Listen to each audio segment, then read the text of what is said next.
Welcome to Grace by Rain, a podcast about beauty and life.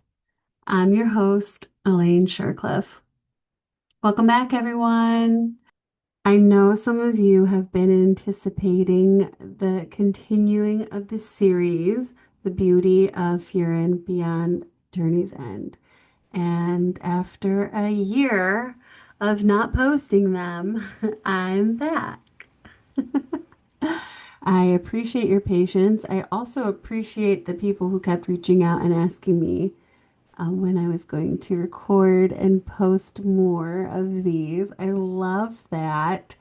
Um, I've only done two of them, so I love that so many of you reached out to me because you like them. It does help that they're shorter, I think. So this one is about episode 3 of this beautiful anime. It's called Killing Magic. That's the title of the episode. I loved every single one of these. So if you're new, please go back and watch episodes 1 and 2. They are in, I think, October is when I posted them, October of 2024. I'm going to link them in the show notes so that you can go find them. Um, It was, they were recorded pre-sinus surgery, so I was a hot mess. I had literally just showered. My face was super swollen because my surgery was about to be happen in like a few days. But the content, if you don't look at me, was great. All right, so let me start by saying that I just want to quickly go over kind of the characters. My friend Mike from the Animation Pod, great guy. He suggested that I kind of do that for the characters so that people can kind of know what I'm talking about when I do a quick synopsis. Um, so I had a year to think about it. And I agree with him. Mike, if you're listening, I'm going to say something you don't normally hear from me, and that is you were right.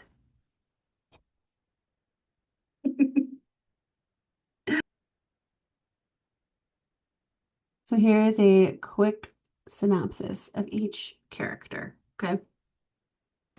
Erin, she is an elven mage who's over 1,000 years old. She is funny and she's obsessed with grimoires, like obsessed. She will get eaten by many fake ones throughout this series. She, like I said, she's over 1,000 years old. So she doesn't really understand the same kind of time and how life works for humans. Um, so then there is Fern, who on this new journey is with her. She is She was adopted by Hyder, who was an alcohol-loving priest. He loved party, who went on the original journey with Frieren. Then there is Stark, who's more of a warrior. He's on this new journey with Frieren and Fern.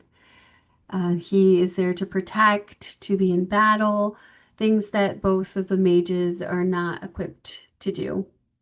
He was raised by Eisen, who was from the first set of adventures with Frieren. Um, Eisen is a dwarf, and he is older now, and he just didn't want to embark on this new journey. He just kind of wanted to chill and enjoy the rest of his life.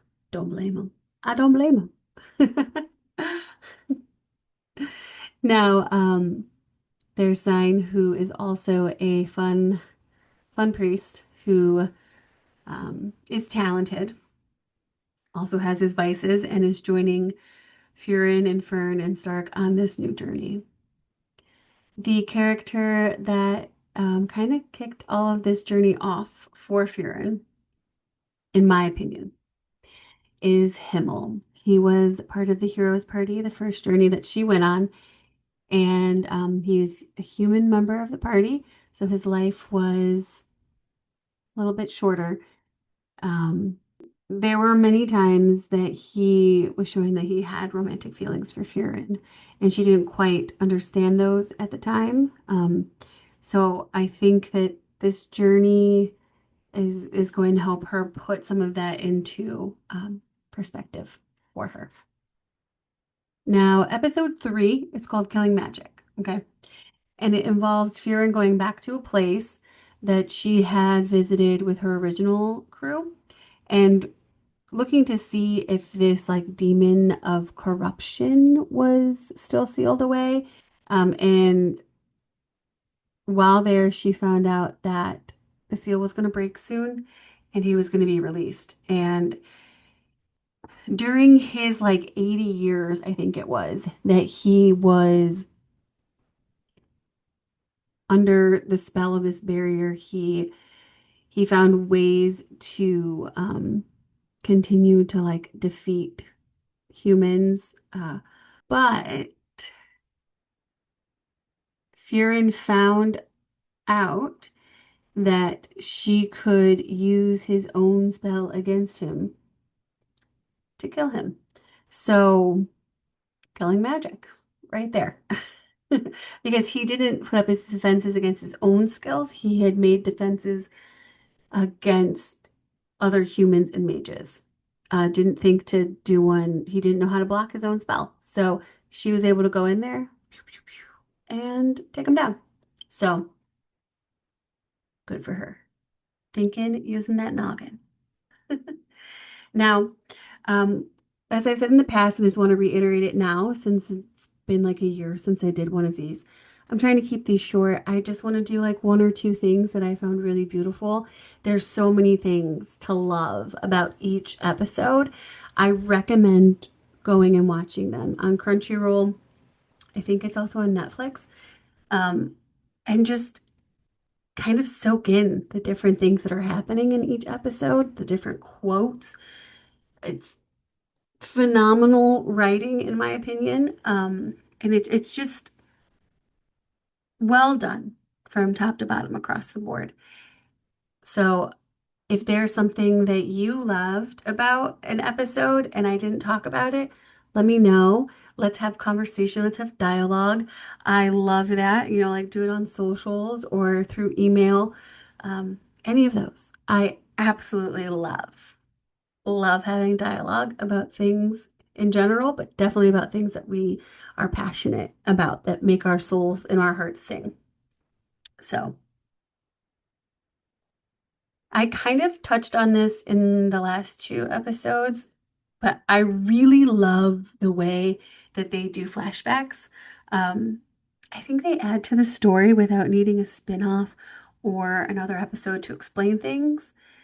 They look like little memories, like little glimpses into the past, and they feel more genuine and smooth, like they are a flashback that is happening then and it's gone in a fleeting moment. Just how it is in life. So for me, the quote that really struck me was Fern said this, and she said, and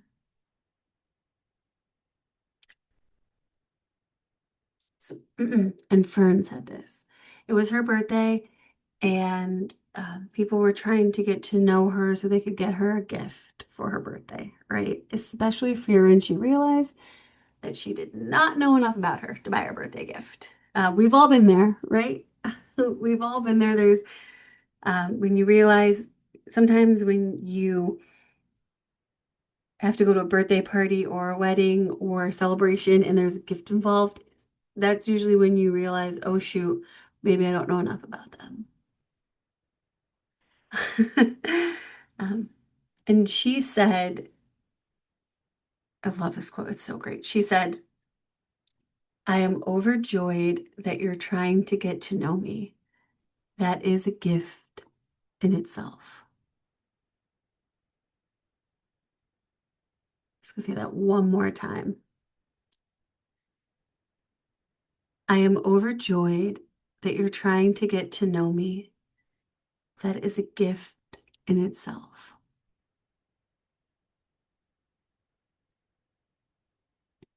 First of all, let me start by saying that I am overjoyed and thankful for all of you who listen to this podcast over the years. You've watched me through my ups and downs, my inconsistencies, my crazy, my normal. You've walked with me through tragedies. You've walked with me through being an idiot. And I'm so thankful for all of you who especially stuck around. And I'm so thankful for people who have genuinely tried to get to know me as a person. Like the people who took an active interest in my interests, the people who I don't have to like scream at the top of my lungs to tell them who I am. They observe and they get to know me and they've found out who I am. People genuinely trying to get to know you is a beautiful gift to receive. It makes you feel like you are the most important person in the world, or even the most important person to them at that moment. In the same token, it's an equally beautiful moment when someone feels comfortable enough to open themselves up enough to allow you to get to know them. Okay. They trust you, and that trust should not be taken lightly. Humans are fragile. Their thoughts should be gently cared for. Trust is easily broken.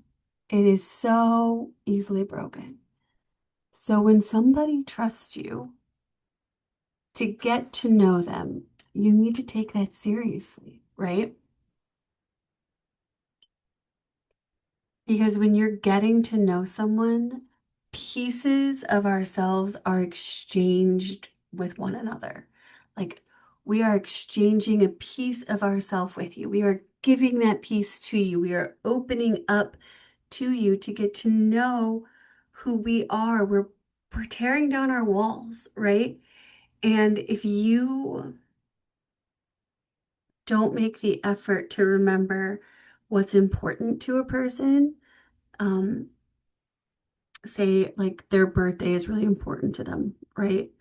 And they've had a lot of bad experiences on their birthday, and then you just mail it in on their birthday after you told them millions of times that it's so important to them, to be able to just celebrate and have people make a night be about them, and you just kind of drop the ball and you don't make it an important part of your day when they invite you in and invite you to be a part of it.